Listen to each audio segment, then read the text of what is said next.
Okay, babes, we went viral. How did that happen? And I think it was because your names were out in the video. Among other things, that we want to talk to you about today, now that we have an audience, now that it's babes. Hi, babes. Not babe, it's like babes. Plural. Because it really got us thinking about internet culture, hot takes, and how we want to exist in this digital television space. So today we want to share with you all how we live through it and some thoughts, and also read some of your comments. And before we go there, a little reminder, subscribe, follow, like, comments if you haven't done it yet, babes. This is actually the first episode we are recording after blowing up in the internet. And the last 2 episodes we did was like some weeks before that. And I remember I said, we love you. Thank you for being here. We were actually just talking to the void. But now you're really here. And again, thank you so much for being here. And we do really love you, you know. So thank you. And we want to talk and share more about how we experience this thing. How was it for you, babe? First, I want to say that the void was actually 69 followers, which was basically our friends. And also, I have to say that I was very happy and satisfied with that audience because all this is very new to me, and I like the idea of like growing slowly. I gave up on that already because it kind of like blew up very fast. Like it happened very fast.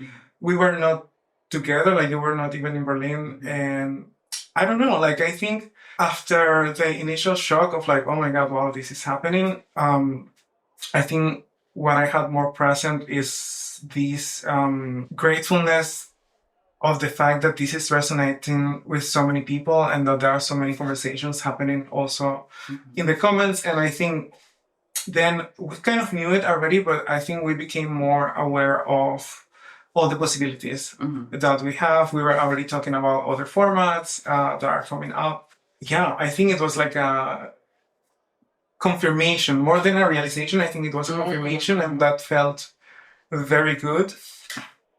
Really, a lot of people wrote to us like beautiful messages, and we also have like someone who's gonna give us some clothes.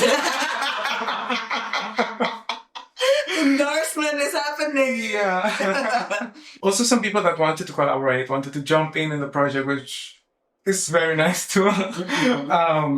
But still, we are in the process of figuring things out, finding our rhythm and capacities. And I think after all this, we also had some conversations, some important conversations about how we want to move forward. And I guess this is a little bit what we want to share today. I really agree with what you say. It's like a confirmation. It's like an affirmation for us because we know what we're doing and we know what kind of seeds we were planting, you know. I think the shock for me was like that it happened already in that amount of time where we did 4 episodes, you know, and then we were just like, oh, okay, doing it slowly, once a week we do, and then we see. And I like that tempo as well, to like really be mindful and taking like a slower pace to create this thing.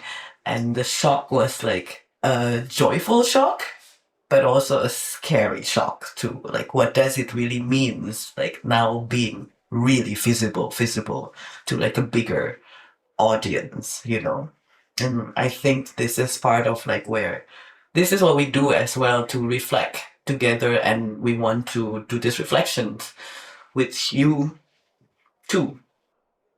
There's this thing that has or had been in my mind already since we created the Wokish Talk Instagram account, because before I was using my personal one and I was not even consuming a lot of content from Instagram. I would see the stories of people who I had texted with, because from the messages you can see them without seeing advertising, which is great. Smart trick. TikTok tricks. And then I wouldn't watch reels. I would usually watch more content on TikTok, which is, I have the feeling like, I don't know, more experience based, if that makes sense. It's like more personal, I would say, or at least that's how my algorithm is on TikTok. But then I started using the Walkie Talk account, and then Instagram understood that we are into political conversations and takes, and it started showing me all these hot takes from political creators, and they are full of truth in most cases, and I think we can really learn from them. And it's also important who says it, and it usually brings a new perspective and important perspectives to the conversation. But at the same time, I often feel that these takes often happen in the conversation in a way that they are setting a new moral standard when it comes to political thinking, for example, and it's not something that only happens on the internet. I have the feeling, since I am aware or part of political spaces like back in Nicaragua, I have the feeling that I've been in a endless loop of hot takes, because there will always be a hotter take and a woker take, and like and this like endless righteousness loop. And then after this clip went viral, at some point I realized that, I don't even think that was a hot take, to be honest. Like, I think we can be more sassy than that, and and we are, and that's our culture. But seeing what it generated made us think and rethink how we want to move forward with this space. And yeah, like someone even told us that we're just bashing white people online, which which not only, like, I think that's, like, rage is part of our experience, and it would be like being on the receiving end of all this oppression. It would be the cherry on top that we couldn't do this, So we want to make space for that, and at the same time we don't want this project to be defined or limited by it.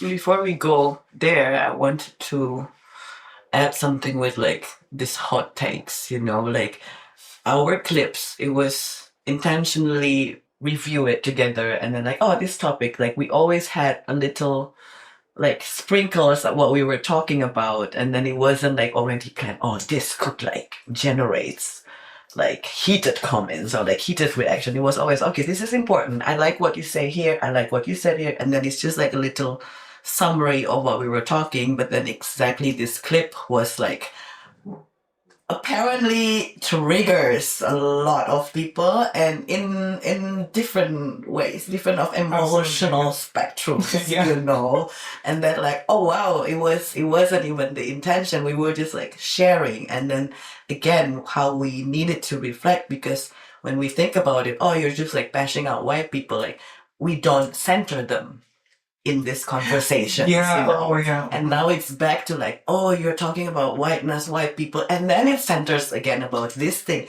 This is just like one part of our lived experience that we are sharing in this space, and that's why like this hot takes or like short clips in Instagram could like give interpretation or misinterpretation who we are, what we are doing in this project. And then like I think we also commented, right, the full episode is actually not only about that, it's about self-referential art, basically. So that part of like being aware of the topics that we want to focus and centers. Part of it is about white people, because we live in a white country and we are experiencing this discrimination, that we just need the space to rant as well.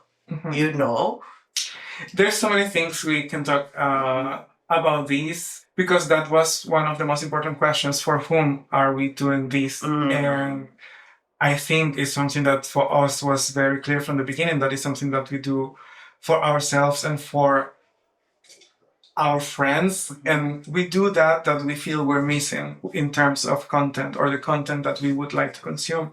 And then there was this comment from a white person, like, it was a very sweet comment, and it said something like, oh, thank you for this, I'm learning, blah, blah. I don't remember literally what the person said, but it was, keep doing it until it reaches all white people. And I was like, oh my God, like, wait, and I replied to this person and I said like, oh, thank you. And I replied nicely. And then I said like, yeah, but hey, we are actually doing it for ourselves and it's great that you can learn from this. Yeah. But yeah, like for us, I think this is something that was very clear since we started doing it. But then now we see all the spectrum that the content is actually reaching. And then, of course, all these questions come up because there's a sentence of, we're not supposed to educate you. And at the same time, there's like so many things that are quite impossible to realize if you don't have either the lived experience or someone around. And then I was thinking, yeah, I understand that part of the education, but maybe it's not even about education. Maybe it's about understanding. And that's something that fits very well because this is about us. We are talking, saying what we want, sharing our experiences.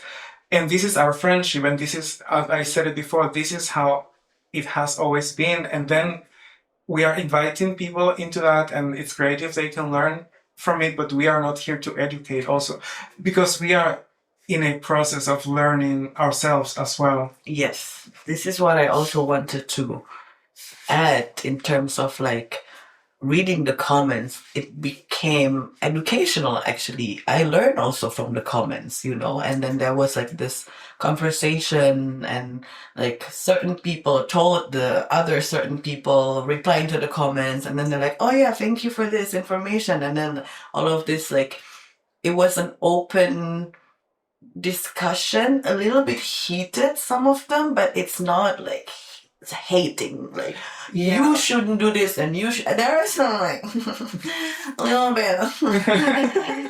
bit comments that we're like and about the word educating, I think I want to kind of like redefine and rephrase it with you and with everybody here. It's learning process, we are not educating you and telling you what to do. We are sharing how we think about it, how we experience it, and how maybe we could like change certain narratives that we have the agency and the space and the, I don't like the word power, but like the power to do it. Like and then but at the same time, in the comments, in the interaction, that it became educational. This is actually what is like surprising, that it could be hot takes that are not always connected with hate and righteousness, that this is the right thing to do and this is the wrong thing to do. Again, we're thinking binary again. It's just one of our takes, one of our experience, like, oh, this is how we thought. And part of it is the learning process. That's why we also named this project, like, it's a woke-ish project, because there's a lot of things that we don't know. And we also don't take it that seriously in our own learning process, And it's so easy, especially we talk about terminology, like when you use certain language, certain labels to like describe certain groups, that like the whole groups is like feeling, oh, you are against us. And then once we talk about white people, and then like, oh, yeah, you're only bashing out white people. And then we're like, no, stop. Like, it's not about that. And we will also bash out other people as well. That's the thing, like, that's life. Like, we do that to our friends too, like whether they're white or not. It's just like emotional reaction to certain stuff that we experience. And again, everything is political. Of course, we use like political languages in the political environment that we're living in. I think I saw a comment of like brown people living in a white country and then playing victim or something, and like saying that this doesn't make sense. Like, we use the space to like, again, playing the victim and complaining. This is very interesting because I also saw in the comments a lot of projection related to how people are used to have these discussions. I didn't engage so much in these like very intense conversations in the comments, but a lot of people did, and I read that at some point, like, we were accused. By the way, our tolerance for hate comments is very high, I would say. I think I just deleted 2 comments or something like that were like really like out of tone. Yeah, but most of it, like, we just left it there. Some people were just annoying. And then some of them accused us of things like you are saying that white people blah blah blah. And I mean, I didn't engage in this, but I thought to myself, yeah, it's crazy because that's literally not what we are saying. Saying, oh, I think white people should talk more about whiteness. That's, I don't know. As I said, it's not even a hot take. But in the reactions, I could see that, like, in the end, this is not a direct reaction to what that specific thing that I'm saying is. I used to hate the term, but it's so on point. This like cultural war that exists. It's like already like everyone is in their position to like defend and then to attack. Like exactly. And that's the thing that there's no space for nuance. And if they vaguely connect this to this, that automatically they put you on the other side, and then the battle starts, And we were talking about how to move forward, and actually, it's not that we thought about a methodology, we just like talk as we are, and I think this also comes, and it has a political implication, I guess, because the way we are, it's also related very deeply with how our people back home deal with trauma, and also with a lot of humor. Like, I could tell the first time I was going to therapy, and then I was like telling my biography, right? And then like telling my traumas, and then like making fun of it, and then like joke around, and then like my therapist was like, why are you laughing? They don't understand. And then actually, with that experience, and then I kept doing it because I was just so used to it until like he finally laughed. Like, it was like in a Probestunde, and then I was like, okay, I think we match, because like not a lot of my therapist is a white person, so not a lot of like white people. Now we talk about white people again. Understand this like humorous coping mechanism, trauma response that is actually really helpful.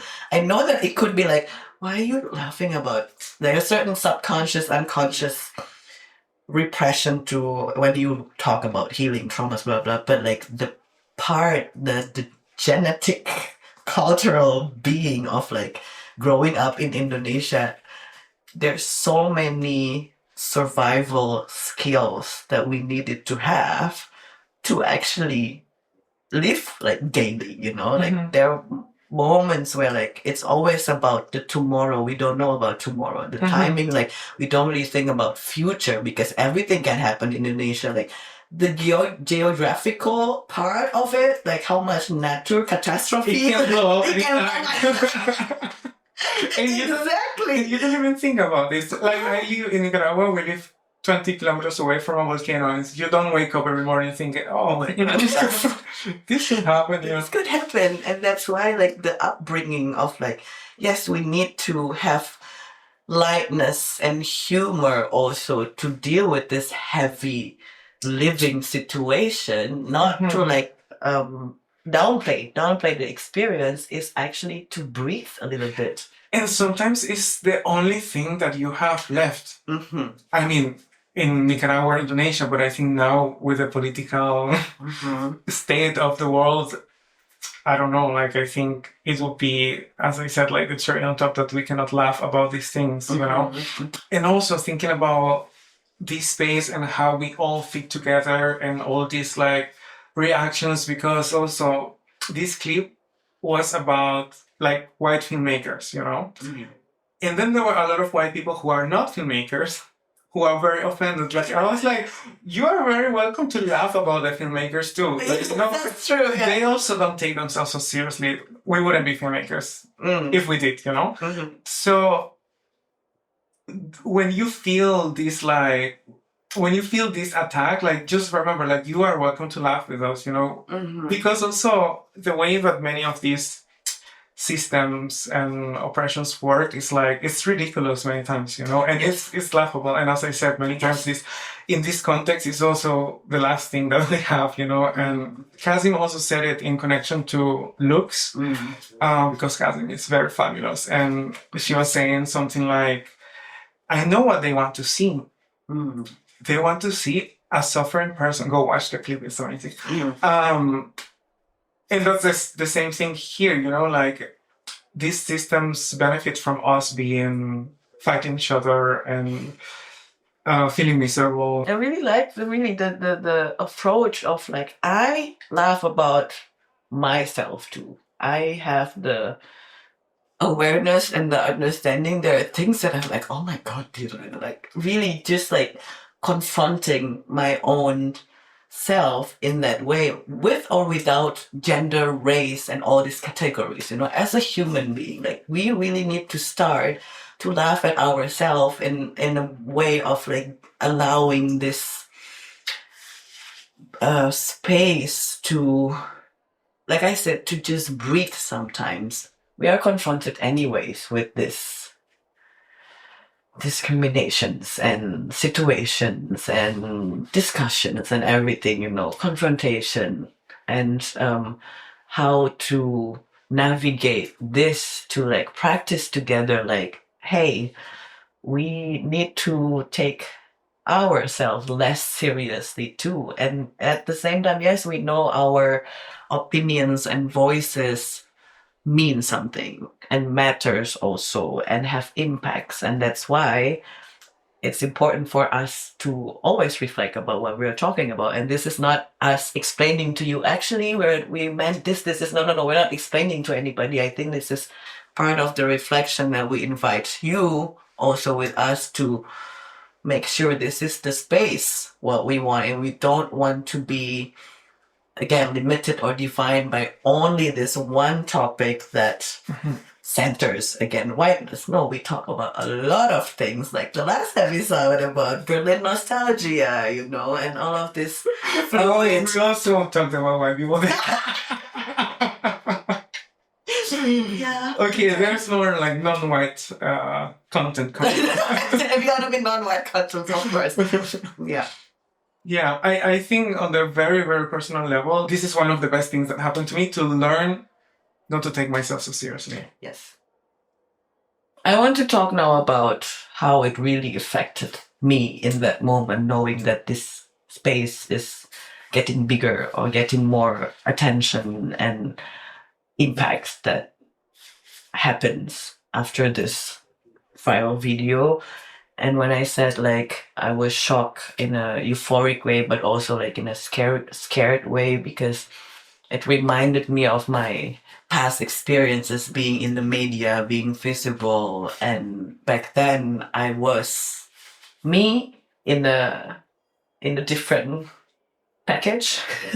And now, like with me like this, I haven't been really thinking of like how it could reach like bigger audiences, meaning like it could also reach it did reach like my fellow Indonesian queers who also like being here and commented, and that was like exactly the intention for us to just like, yeah, be with our people and then share our stories and feeling resonated and understood, feeling understood and seen. That's like the part, you know.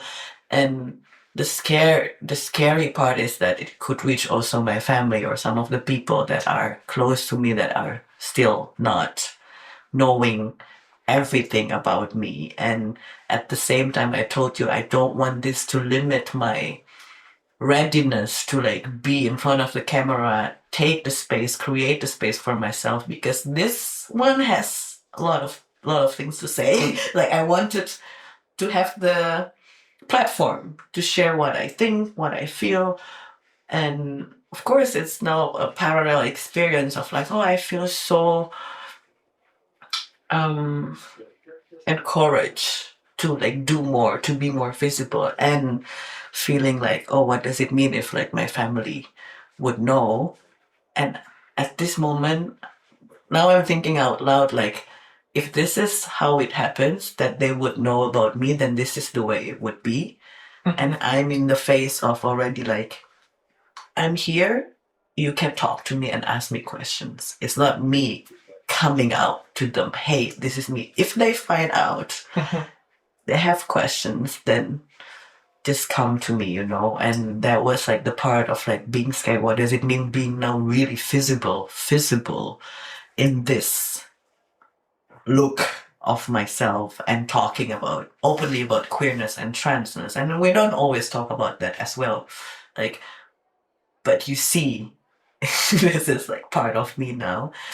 So now it's just a process of accepting how, you know, when you like, it's kind of like a kite, playing a kite, and then like you start to like fly the kites, and then sometimes you couldn't see where it is, and then but like you still hold it, you still hold somewhere. I'm holding it, and then but I don't know which direction they're gonna go with the wind, but I'm gonna dance anyway with the wind. I am a little bit weirded out by the fact that I didn't feel scared. Mm-hmm. And I also didn't feel so anxious about the fact that my face or I'm being perceived by so many people. Like now the video's more than 300,000 views. Yeah, I don't know. I would have expected that this would freak me out, freak me out or something, but it just doesn't. I don't know. And I think I talked about this at some point already in the podcast, but I guess it's because even though it's me, I think it's also not about me. You know, it's about me and not at the same time. And I guess also it's something that I already gave up by doing this project, you know, that I knew this was a possibility and that I also need to take some distance from this. I think something that I was very afraid of some years ago is being misunderstood. And I don't know, like I don't care about those things anymore. Because there are even people who their goal is to misunderstand you, you know? Yes. So yeah, but I can relate to what you say about your family because it was also a topic for me, right? Like, because, you know, things work differently in Nicaragua and I have like my Berlin person and then it's a little, I mean, I'm still queer in Nicaragua, but in a different way. And, you know, like all these things that here mean nothing, like nail polish and I don't know, like earrings or stuff like that, that there it has like a completely different meaning. And these things, I don't know, are like, I don't know, break families in some cases, you know? So yeah, that was a concern, but also like the fact that, you know, there were so many serious and critical things happening in Nicaragua over the last years. And then I moved here and all of a sudden I appear online talking about pronouns and other stupid things. I was very, I don't know, aware of that because, you know, like it's a weird thing, but in the end, I realized that I care much less than I thought I cared. Because it's not that I don't care, it's that this is my life and I'm both things, you know. I go and I feel also very connected to Nicaragua because I've been there often. It's actually a fortune because not everyone can actually go back to Nicaragua depending on their political involvement or, you know, how visible they were. And I realized a couple of days ago that my mom saw the video because my uncle showed it to her and it was not a big deal, I think. And also I shared with her about all these and what it means. And I don't know, like I think these things also resonate with her in a way, you know. And should we read some comments before we wrap up? Yes, this is like favorites and also just like not favorites. No, you categorize yourself. Okay. We just say it. Okay. But this one is from a superstar. So. From a superstar. Okay. From Bundeskanzlerin. I lost the account of amount of Berlin film requests to give me a voice. My new bitches were flopped and I'm the president here. Yes, queen. Yes, president. I'm commenting a third time just so I'm sure you know how good this is. And 1, 2, 3, 4, 5, 6 hearts. Thank you so much. Like, I remember, like, this is when we got the comment from Bundeskanzlerin, and then we were like, texting, oh my God, Bundeskanzlerin commented. Now we are done. We're happy already with the project. Do you have your favorite? Yes, it's not on Instagram, it's on Spotify. We have a comment that says, you really inspired me to create or to make art, I don't know, to do something like that. And yeah, I think that's my favorite because it's been empowering for us. And that's like, I don't know, I think our underlying goal, I guess, we've never talked about this. But that more people create and put their stories out there. I think that's super nice. And the fact that someone commented that made me feel rounded and complete. From La Faka. I am so glad I came across these divas. I started to recently contemplate about my whiteness and what it means in society and for me. I appreciate that you take the time and energy to explain this to us white people, even though we are the privileged ones. Thank you. And this is, you wrote the comment and then say like, hey there, thank you. Though we're not really explaining it for white people, just sharing our takes and experiences. In any case, we're happy you can learn from them. Yeah, this is like coming from like an open heart to learn something and to reflect. I think that's very beautiful. Yeah. Yeah. And I love that they call us divas. Soon with new clothing. Another comment from Trusty Digital Media. I'm very trustful. As a trained journalist and documentary filmmaker, I'll just say, I think you should be quiet. You are wrong and you are making things worse and people are more divided. Thanks. No, thank you. And no, we won't be quiet. And this is one of my favorite comments also because finally somebody saw something. From Marcel Surreal. Glad I wasn't the only one distracted by the nipple. Finally, somebody commented. I'm surprised no more people commented about it. Yes. No, I think somebody said as well, free the nipples or something. Something like that. Something like that. True. It's so. I mean, I don't care in the end, but like, it's so funny because I have a photo with Mickey Mouse, and my nipple is out. Serious. Like some of the more relevant documentations of my life, my nipple is out. I'd love to know more what people think of the podcast and the topics because we get, oh, thank you, you're great, and that's great. It's nice. I love to read it.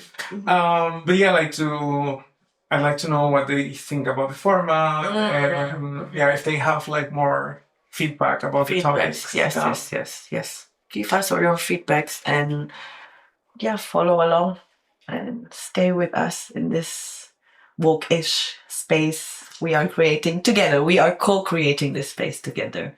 And don't forget to laugh at yourself from time to time. See you next time.